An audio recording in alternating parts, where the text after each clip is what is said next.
না দেখা যায় না তো। আপনার কি জেট লেগের রিকভারি হচ্ছে না?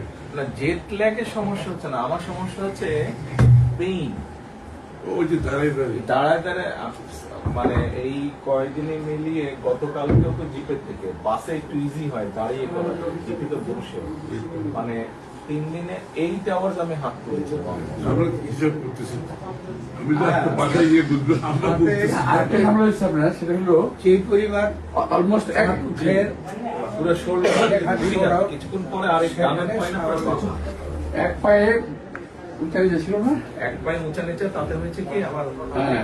হাঁটুতে দেখলাম ব্যথা। এটা আমি শুরু করছি বলিনি যে এই এক পায়ে তো মানে হাঁটুতে ব্যথা, হাঁটুতে পরে ব্যথা করছে। এগুলো ঠিক হয়ে যাবে।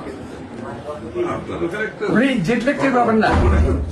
না, আজকে দিয়েছে, আজকে ফিট করেছে। যে আমি দিন বললাম যে আমাকে এখানে একটা chair, folding chair, back support সহ। ইয়েস, ওই যে ফোল্ডিং চেয়ার থাকে যে বাসের মধ্যে, ঠিক ওই চেয়ারটাই মাইক্রো বাসে থাকে না, ফোল্ডিং চেয়ার, ওই যে ড্রাইভারের সিটের পাশে, ওরকম একটা লাগিয়েছে আজকে। আপনার মানে পুরো বডি শেপের সাথে টাচ করে যাতে প্রেশার না হয়। জি, ওরকম লাগিয়েছে আজকে একটা।